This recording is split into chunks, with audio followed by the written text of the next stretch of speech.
اللہ کے نبیوں کا ذکر کرنا یہ اللہ کا محبوب اور پسندیدہ ہے۔ حضرت ہود علیہ السلام اپنی قوم کے پاس گئے اور جا کر انہیں خالق کائنات پروردگار عالم کے حضور جھکنے کی دعوت پیش کی۔ اب جب قوم نے انکار کیا، مذاق اڑایا اور ان کے ساتھ بدتمیزی اور بدلحاظی کی، رب کا کلام گواہ ہے کہ نبی کے پاس اتھارٹی بھی بڑی وسیع ہے۔ یاد رکھیے، جو خالق کائنات کی راہ پر چلتا ہے اس کی زبان کا نرم ہونا اس کی بنیادی ضرورت ہے، لیکن اس کی زبان کا نرم لہجہ اس کے پروردگار کی سختی کو نہیں چھپا سکتا۔ پروردگار جب اس ڈیوٹی پر بھیجتا ہے، تو جہانوں کا خالق جب کسی ڈیوٹی پر بھیجتا ہے تو وہ پھر اپنے ڈیوٹی پر بھیجنے والے کا ذمہ دار بھی ہے، وہ پاسبان اور نگران بھی ہے۔ جب قوم نے کہا نا کہ اِنَّا لَنَرَاكَ فِي سَفَاهَةٍ، معاذ اللہ، انہوں نے بدتمیزی کی، بدلحاظی کی اور مذاق اڑایا، تو اب بارگاہ رسالت کا لب و لہجہ بدل گیا ہے۔ اب اتھارٹی کا دوسرا رخ ہے۔ حکم یہ ہے کہ پیغام نرم لہجے میں پہنچانا ہے، زبان پر سختی نہیں لانی، بد لحاظی نہیں لانی، بد اخلاقی نہیں لانی، لیکن اس سے کوئی ناجائز فائدہ بھی نہ اٹھائے۔ پیغام دو جہاں کے پروردگار کا ہے، بات کل جہانوں کے بادشاہ کی ہے، پہنچانی عاجزی سے ہے، لیکن اس کا یہ مطلب ہرگز نہیں ہے کہ وہ بات کوئی کمتر ہے۔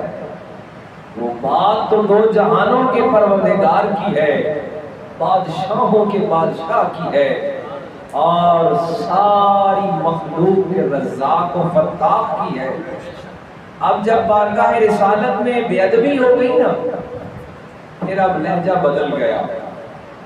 رب کا کلام گواہ بنا، ابلغکم رسالات ربی۔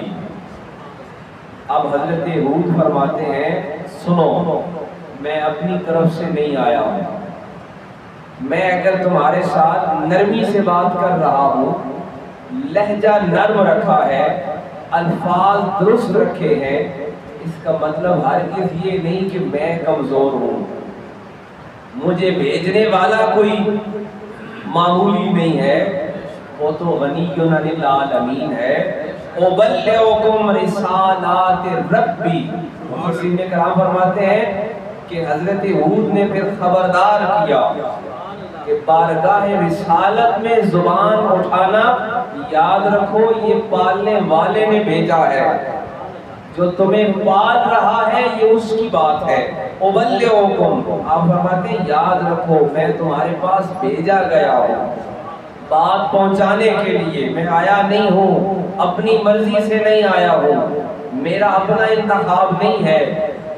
اور یاد رکھیے آج بھی، یہ تو بات حضرت ہود کی ہے نا، آج بھی اس دو جہانوں کے پروردگار کی بات اس کی اجازت اور اذن کے بغیر کوئی نہیں پہنچا سکتا۔ بات اس کی وہی پہنچا سکتا ہے، پیغام اس کا وہی سنا سکتا ہے جس کو وہ پسند کرتا ہے۔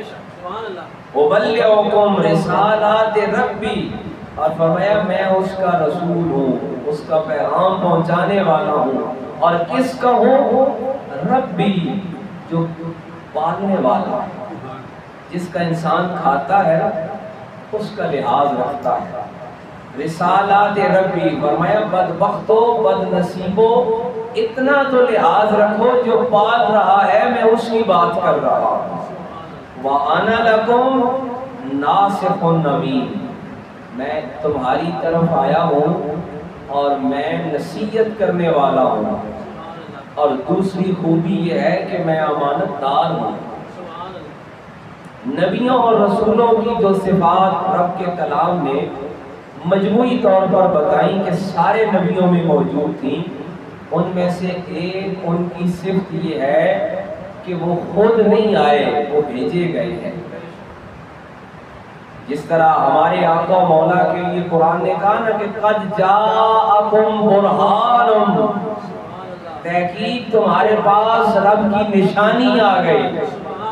دوسرے مقام پر کہا کہ قد جاءکم من اللہ نور، بے شک تمہارے پاس رب کی طرف سے نور آ گیا، یعنی اللہ نے بھیجا ہے۔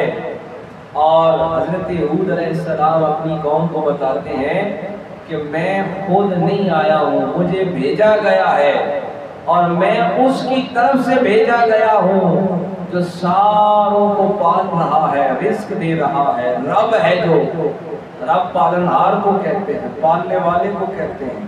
اور فرماتے ہیں کہ وَأَنَا لَكُمْ نَاصِحٌ أَمِينٌ، اب میں آ گیا ہوں تو میرا کام یہ ہے کہ میں نصیحت کرتا رہوں گا۔ آج بھی انسان یہ چاہتا ہے کہ کوئی اس کے عیبوں پر، اس کے غلطیوں پر، اس کی کوتاہیوں پر درستگی کرنے والا کوئی نہ ہو۔ قوم کا ہر فرد یہ چاہتا ہے کہ میرے عمل کو درست مان لیا جائے اور مجھے کوئی مزید درستگی کی ضرورت نہیں ہے۔ حضرت ہود علیہ السلام اپنی قوم کو کہتے ہیں کہ رب کی طرف سے جو مجھے ذمہ داری دی گئی ہے اس میں ایک ڈیوٹی یہ ہے کہ میں نصیحت کرتا رہوں گا، ناصح ہوں، نصیحت کرنے والا۔ جب تم غلطی کرو گے میں خبردار کروں گا، جہاں تم غلط کرو گے میں وہاں تمہاری اصلاح کروں گا۔ اب کوئی تمہیں اس سے ضد ہے، تمہیں اس سے انا ہے، تمہیں اس سے عداوت ہے تو یہ رہے، لیکن میں اپنی ڈیوٹی پوری کروں گا۔ وَأَنَا لَكُمْ نَاصِحٌ أَمِينٌ، اس لیے کہ میں رب کی طرف سے ناصح بنا کر بھیجا گیا۔ اور ایک اور جو صفت اور خوبی رب کے نبیوں کو عطا کی گئی، فرمایا وَأَنَا لَكُمْ نَاصِحٌ أَمِينٌ، امانت دار ہوں۔ ہم یہ سمجھتے ہیں کہ امانت دار وہ ہے جس کے پاس کوئی روپیہ پیسہ ہے، رکھا گیا اور اس نے وہ امانت سے رکھا، صحیح طریقے سے سنبھالا۔ کوئی درہم و دینار ہے، سونا چاندی ہے، بے شک یہ بھی امانت داری ہے، لیکن اہل علم کے ہاں صحیح بات پہنچا دینا بھی امانت داری ہے۔ اور رب کے نبیوں کی ہاں ذمہ داری کیا دی گئی کہ رب کا پیغام برحق انداز سے، درست انداز سے مکمل بات پہنچا دینی ہے۔ اسی لیے آقا کریم علیہ السلام جناب خاتم النبیین صلی اللہ علیہ وآلہ وسلم نے بھی کہا تھا نا کہ میرا کام یہ ہے کہ میں اپنی بات مکمل پہنچاؤں۔ اور حضرت ہود بھی اپنی قوم سے کہتے ہیں کہ میں اپنے رب کے پیغام میں کوئی کمی بیشی نہیں کرتا۔ وَأَنَا لَكُمْ نَاصِحٌ أَمِينٌ، بلکہ میں امانت داری سے بات پہنچا رہا ہوں۔ اور یہی صفت کاملہ، یہی رب کی عطا کردہ صفت سارے انبیاء میں، اور جناب خاتم النبیین امام الانبیاء خاتم الانبیاء صلی اللہ علیہ وآلہ وسلم کی امانت تو پھر ضرب المثل ہے، جس کے دشمن بھی گواہ ہیں اور زمانہ گواہ ہے کہ محمد عربی جیسا کوئی امانت دار نہیں۔ اور وہ امانت داری ایک امانت داری ہے جو عملی طور پر ہے، کسبی طور پر ہے، اور ایک امانت داری ہے جو علم کی امانت داری ہے کہ رب کا کلام آ رہا ہے، رب کی وحی آ رہی ہے، رب کا حکم نازل ہو رہا ہے، وہ رب کے حکم کو، رب کی وحی کو پوری ذمہ داری کے ساتھ پہنچا رہے ہیں، اور ذرا برابر اس میں کمی کوتاہی نہیں آنے دیتے، ذرا برابر اس میں لغزش نہیں آنے دیتے۔ اور یاد رکھیے آج قرآن کے کامل ہونے پر بہت توجہ طلب بات ہے، قرآن کے مکمل کامل ہونے پر آقا کریم امام الانبیاء صلی اللہ علیہ وآلہ وسلم کی اسی صفت امانت کا ایک حق پہنچتا ہے کہ یہ قرآن جس طرح جبریل کے لیے ہم کیا کہتے ہیں؟ جبریل امین، اس لیے کہ اس نے وحی لانے میں کوئی لغزش نہیں کی۔ یہود نے کہا تھا کہ یہ بھول کر چلا گیا ہے بنو اسماعیل میں، یہ تو بنو اسحاق میں آتا تھا، یہ حضرت ابراہیم سے لے کر حضرت عیسیٰ تک یہ تو بنو اسحاق میں آتا رہا ہے، یہ بنو اسماعیل میں کیوں آ گیا ہے؟ اور ہم اس لیے ہم جبریل کو جبریل امین کہتے ہیں کہ جبریل نے حضرت ابراہیم سے لے کر حضرت عیسیٰ تک جتنی وحی پہنچائی وہ مکمل پہنچائی، کسی میں کمی نہیں کی ہے۔ ہم ان سارے نبیوں پر نازل ہونے والے کلام کو برحق مانتے ہیں، مکمل مانتے ہیں، اس لیے کہ رب کے اس فرشتے جبریل نے ذرا برابر کہیں کوتاہی نہیں کی، اس لیے جبریل امین ہے۔ اور جناب خاتم النبیین اس لیے امین ہے کہ آپ نے رب کے کلام میں کوئی کوتاہی لغزش نہیں برتی۔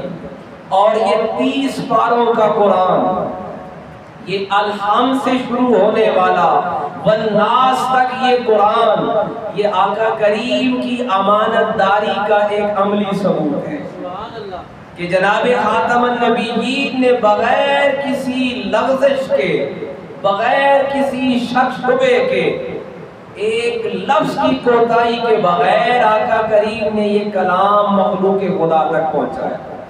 اور خبردار کوئی ذہنوں میں یہ وہم ڈالے، یہ وسوسہ ڈالے، آج اس جدید دنیا میں رہتے ہوئے نا بڑے بڑے وسوسے ہیں، بڑے بڑے وہم ہیں، بڑے بڑے خدشے ہیں اور پروپیگنڈے ہیں۔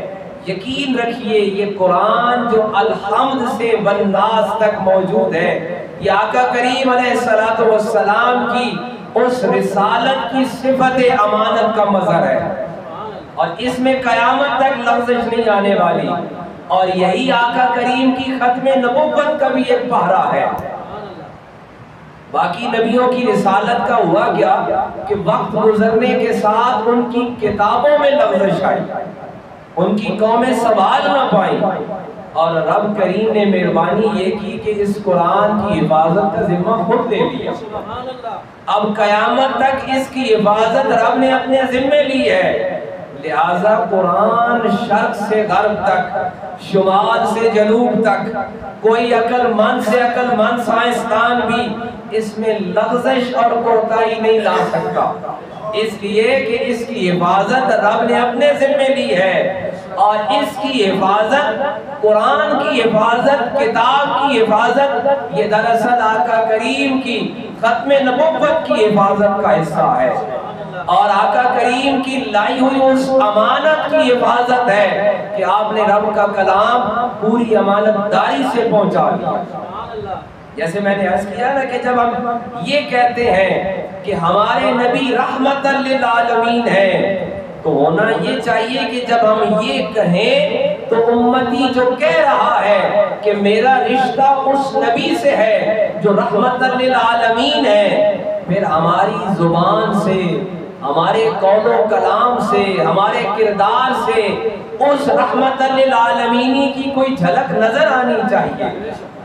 اب جب ہم یہ کہتے ہیں کہ ہمارے آقا مولا جناب محمد الرسول اللہ نے امانت داری سے رب کا کلام پہنچایا، ہم آپ کی صفت امانت کا جب اظہار کرتے ہیں تو اس اظہار کا ہمارے کردار سے بھی کوئی تعلق ہونا چاہیے کہ ہمارے آقا امین ہیں، امانت دار ہیں، تو ہمارے آقا تو امانت دار ہیں اور ان کے غلام سارے بددیانت ہیں۔ سوال یہ ہے کہ ہمارے آقا تو امانت دار ہیں اور جنہوں نے بگڑی بنانی ہے وہ تو امانت دار ہیں، اور جو ہم ان کا دیا ہوا صدقہ کھانے والے ہیں، کیا ہم سارے ہی بددیانت ہیں؟ ہماری زبانوں میں امانت داری نہیں رہی، ہمارے قول کلام میں امانت داری نہیں رہی، ہمارے کردار میں امانت داری نہیں رہی۔ قرآن بتاتا ہے کہ ہم نے رسولوں کو امانت کی صفت کے ساتھ بھیجا ہے۔ حضرت ہود علیہ السلام کی قوم نے اعتراض کیا نا کہ ہم آپ کی بات کو کیسے مانیں، تو اللہ کے نبی نے اللہ کے حکم سے جو جواب دیا اور رب کے اس آخری کلام نے اس کو محفوظ رکھا، آپ فرماتے ہیں وَأَنَا لَكُمْ نَاصِحٌ أَمِينٌ، میں اللہ کی طرف سے امانت دار بنا کر بھیجا گیا ہوں۔ اس سے پتہ چلا کہ جو رب کا پیغام پہنچانے والا ہے اس کی زبان پہ امانت داری ہونی چاہیے۔ ایک امانت داری ہے عمل کی، ہم سمجھتے ہیں کچھ سامان کی، روپے پیسے کی امانت داری، وہ بھی بڑی ضروری ہے، وہ بھی انسان کے کردار کا حصہ ہے۔ اور امانت داری کسی کے راز کی امانت داری ہے، علم کی امانت داری ہے، اور رب کے پیغام کی امانت داری ہے۔ حضرت ہود علیہ السلام بتاتے ہیں وَأَنَا لَكُمْ نَاصِحٌ أَمِينٌ، میں نصیحت بھی کرتا رہوں گا اور میں پوری امانت داری سے رب کا پیغام پہنچاؤں گا۔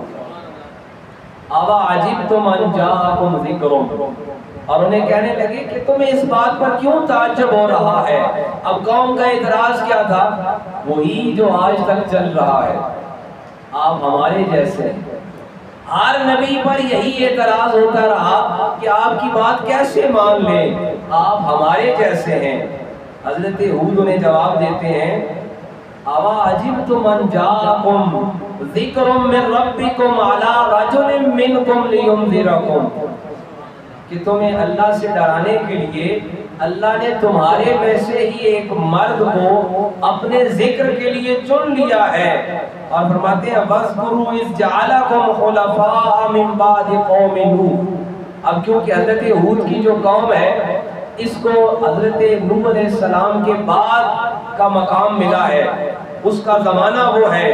فرماتے ہیں کیونکہ تمہیں حضرت نوح کے بعد رب نے اپنا خلیفہ بنایا ہے قوم نوح کے بعد، تو تم دیکھو کہ پہلے ان پہ جو طوفان نوح اور عذاب آیا ہے اس نے کیا ان کا حشر کیا ہے۔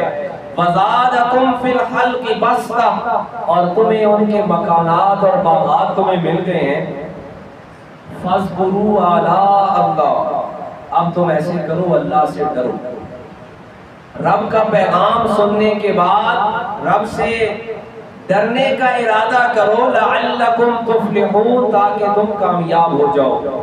حاضرین مکرم، سورہ اعراف کی آیات مبارکہ حضرت ہود علیہ السلام کا اپنی قوم سے جو مکالمہ ہے اس کو اس لیے ہمارے سامنے محفوظ رکھے ہوئے ہیں۔ ایک تو انبیاء کی بارگاہ سے امتی کا تعلق کیسا ہونا چاہیے، ایک امتی کا نبی سے رشتہ کیسا ہونا چاہیے، اور دوسری طرف بارگاہ رسالت کا مقام و مرتبہ کیسا ہے۔ ان آیات میں ہم نے پڑھا کہ اللہ کریم کا کلام گواہ بن رہا ہے کہ ہم نے رسولوں کو بھیجا ہے۔ رسول اپنی مرضی سے نہیں بنتا، رسول اللہ کے حکم سے بھیجا جاتا ہے، اور رسول دنیا کے کسی ادارے میں کسی انسٹیٹیوٹ میں پڑھ کر نبی نہیں بنتا، بلکہ وہ رب کے ہاتھ سے بنا کر بھیجا جاتا ہے۔ اور دوسری بات یہ کہ ان کا لب و لہجہ نرم ہوتا ہے، ان کی گفتگو شائستہ ہوتی ہے، لیکن یاد رکھیں ان کا پروردگار بڑا جبار و قہار ہے۔ نبیوں کی گفتگو، پیغام پہنچانے والوں کی گفتگو نرم ہوتی ہے، ان کا لہجہ شائستہ ہوتا ہے، مگر یاد رکھیں ان کا تعلق رب العالمین سے ہوتا ہے۔ حضرت ہود نے بتایا خبردار ہو جاؤ بارگاہ رسالت کا مذاق بنانے والوں اور بارگاہ رسالت کی بدلحاظی کرنے والوں، ابلغکم رسالات ربی، میں رب کی طرف سے آیا ہوں۔ مفسرین کرام فرماتے ہیں یہاں رب یہ بتانے کے لیے ہے، رب کسے کہتے ہیں؟ رب پالنے والے کو کہتے ہیں۔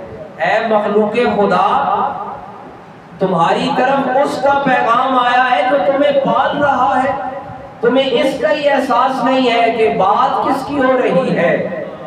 تم نے سمجھا کہ بات نرم لہجے میں ہو رہی ہے، شائستہ انداز میں ہو رہی ہے، تو یہ کوئی عام بات ہے، یہ کوئی معمولی بات ہے۔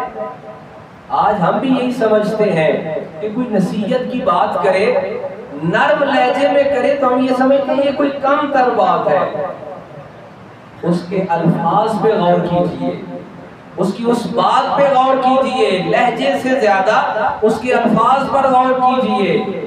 بارگاہ رسالت میں حضرت ہود علیہ السلام کے سامنے قوم نے بد لحاظی کی، تو اب بارگاہ رسالت کا اتھارٹی کا ایک دوسرا پہلو بھی ہے۔ رب کی بات کوئی اپنی مرضی سے نہیں کر سکتا، رب کا پیغام کوئی اپنی خواہش سے نہیں سنا سکتا۔ رب کا پیغام ظاہر ہے وہ کل جہانوں کا مالک ہے، بادشاہوں کا بادشاہ ہے، ساری مخلوق کا رزاق و فتاح ہے، سب کا پالن ہار ہے۔ اس کی بات کب کوئی اپنی مرضی سے کر سکتا ہے؟ آقا کریم علیہ السلام نے فرمایا قیامت کے دن مؤذن کی گردن سب سے بلند ہوگی۔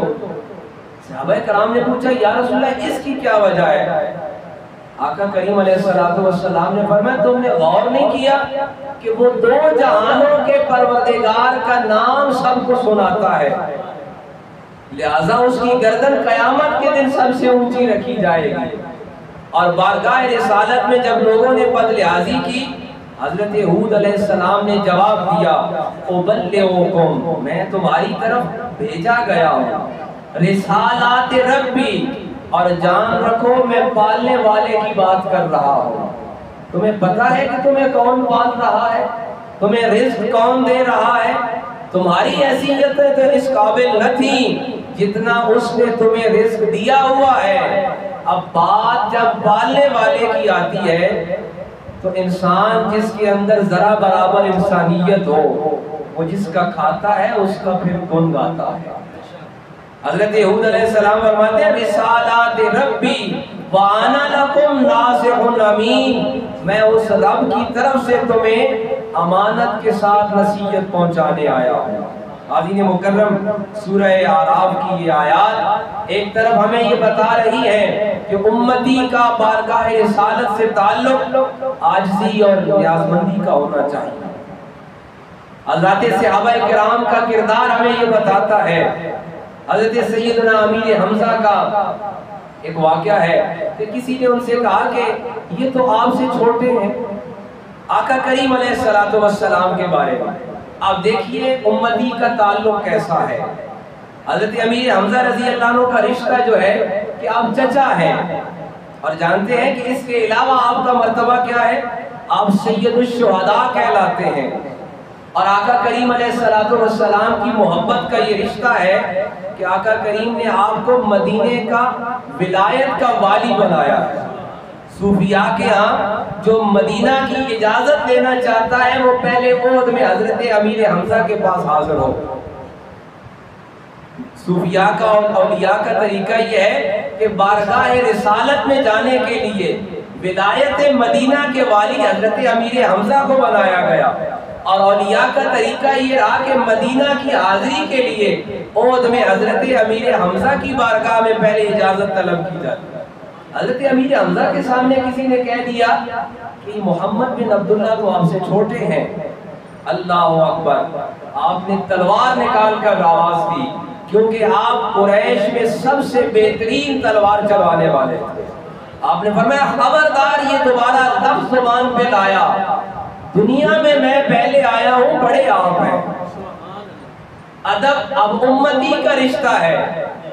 آپ نے فرمایا دنیا میں پہلے آیا ہوں، بڑے آپ سرکار ہیں، لہٰذا آپ سے نہ اونچی آواز ہو سکتی ہے نہ رشتہ بلند ہو سکتا ہے۔ بارگاہ رسالت سے امتی کا رشتہ یہ ہے کہ وہاں صرف نیازمندی ہے، وہاں صرف عاجزی ہے۔